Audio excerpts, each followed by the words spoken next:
estudyante pa lang sila. Hindi pa gumag-graduate, pero mga inventor na. Sa kanila kayang pagtanda, ano pa kaya ang maiimbento nilang kapaki-pakinabang? Pilipinas ang tinaguriang texting capital ng buong mundo. Dito kasi sa atin, lahat adik sa text. Text, uppercase. Select, text, numbers. Kahit pa mga bulag.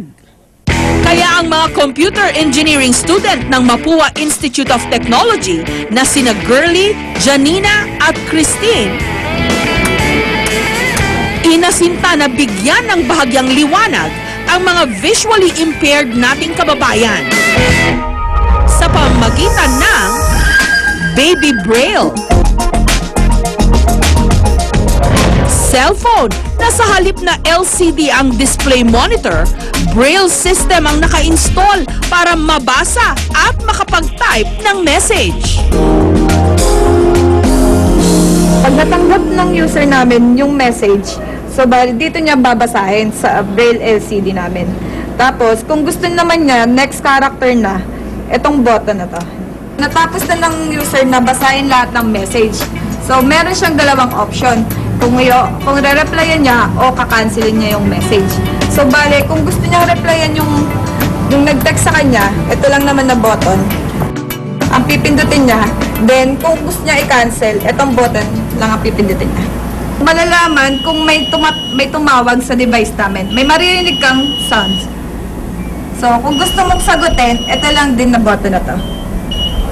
At dito, maririnig ng color yung message. Nasilip daw nila ang ideyang ito nung minsang may nakita silang matandang bulag na hirap sa paggamit ng cellphone. Nakikinig siya sa cellphone niya. So, paulit-ulit yun. And then, naisip namin, why not na gumawa kami ng cellphone na makatulong sa kanila. Inabot sila ng halos 5 buwan para mabuo ang Baby Braille. Katulad ng ordinaryong cellphone, kailangan din ito ng SIM card. Yun nga lang, limitado pa ang mga feature nito. Hindi niya pa nalaman kung sino yung nag-text. Tapos, hindi niya pa kaya mag-erase ng message. Gawin namin po siyang wireless. Since yung wire nga po, tapos papalitin pa po namin siya. Pero ang kainaman dito, meron itong wearable obstacle detection system na ikinakabit sa tungkod bilang gabay ng bulag na may-ari. Pag may obstacle po siya na-detect na 1 to 5 meters, ano po sa range na yun, magbabibrate siya. So kapag yung obstacle is palapit ng palapit, bumibilis yung vibration niya. Tapos kung wala naman, walang harang na nakikita, hindi siya magbabibrate. Para ipakita ang galing ng Baby Braille, ipinagamit ito ni Janina sa matandang bulag na naging inspirasyon nila sa kanilang project. May nakakapaka yung mga buttons po. Opo. Ayan po yung pwede niyong pindutin para kung gusto niyo po mag-text or mag-call. Tapos nandito po sa itaas na ito, nandito po yung LCD namin. Kumbaga, dito niyo po mababasa yung mga message na dadating sa inyo. Nag-text po ako sa inyo, at tapos po susubukan niyo pong basahin yan dito sa brain, sa LCD brain namin. H-E-L L po ulit. Ano po yung nabuo niyong word? Hello.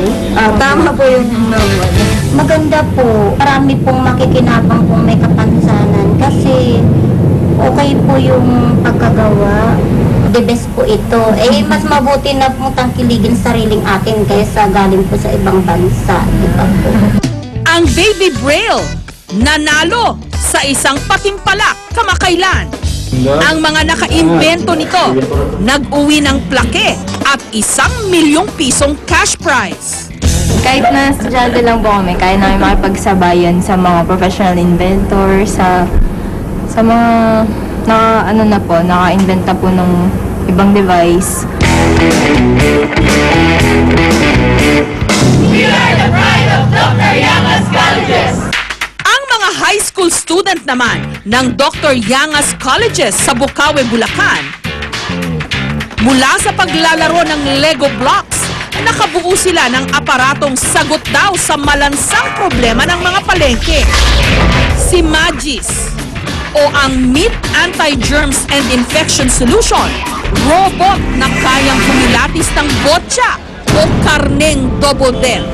According to our research, marami po kaming nababalitaan na problema tungkol sa meat na binibenta sa mga palengke.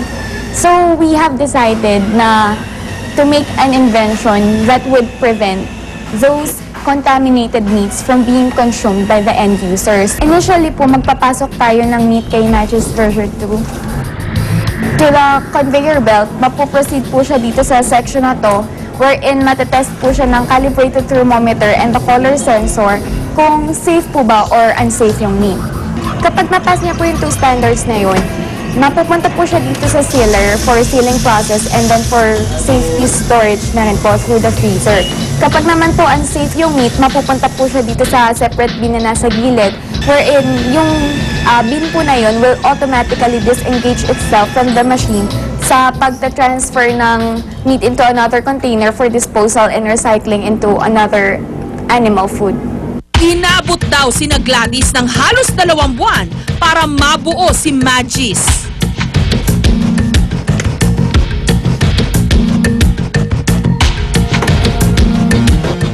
Sa katatapos na first Lego League Convention sa Quezon City noong Pebrero, sila ang itinanghal na kampyon.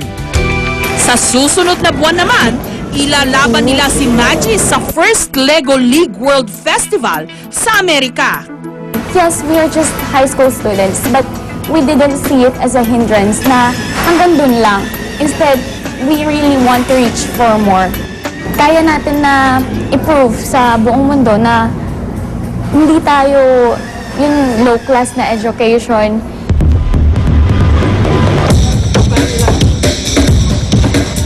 Sa Balintawak Market, sinubok namin ang galing ni Magis. Nung isinalang ang isang piraso ng karne,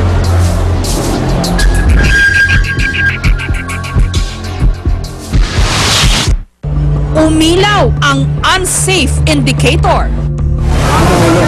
Kasi po kapag po yung mga meat na e-expose masyado sa room temperature, malaki po yung chance na magkaroon ng bacterial growth. Hindi po siguro natin maiwasan yon dahil minsan po sa katagalan po na hindi mabenta ng karne, may tuno talaga sigurong lumalabas na gano'n na unsafe.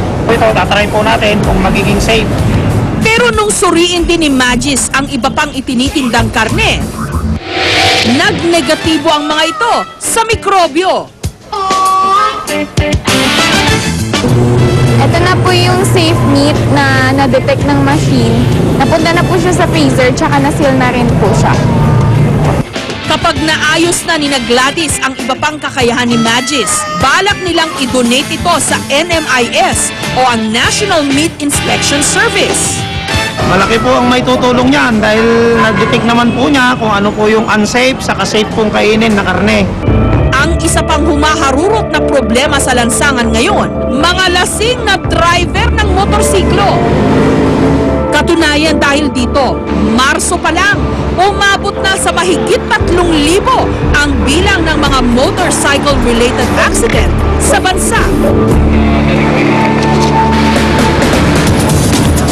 Liban sa paglalaan ng motorcycle lanes, may nahagip daw na solusyon sa suliraning ito ang mga electrical engineering students ng Notre Dame College sa Kidapawan, Cotabato.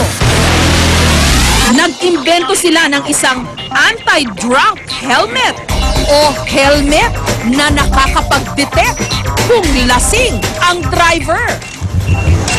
Naisipan po namin ang imbensyon na ito para po maipababa ang lumalobong porsyento ng namamatay dahil sa pagmamaneho ng walang helmet at lasing. Dahil may prototype device na naka-install sa helmet na siya ring main switch ng motor, malalaman daw kung lasing ang driver. At dahil konektado ang helmet sa makina ng motorsiklo, kusa raw mamamatay ang makina nito kapag nasuri ang alcohol content sa katawan ng driver. Ang imbensyong ito, plano nilang ipagamit sa kanilang lokal na pamahalaan para madisiplina ang mga motorista. Unang-una, mababawasan na po ang mga pasaway na driver sa daan. At pangalawa, maiiwasan na rin ang perwisyo sa trapiko. Sa galing ng mga inimbento ng ilan nating mga kabataan, huwag na tayong magugulat kung ang mga susunod na Albert Einstein, Thomas Edison, Alexander Graham Bell, pati na si Steve Jobs, manggagaling sa Pilipinas. Yan ang katotohanan at hindi invento lang.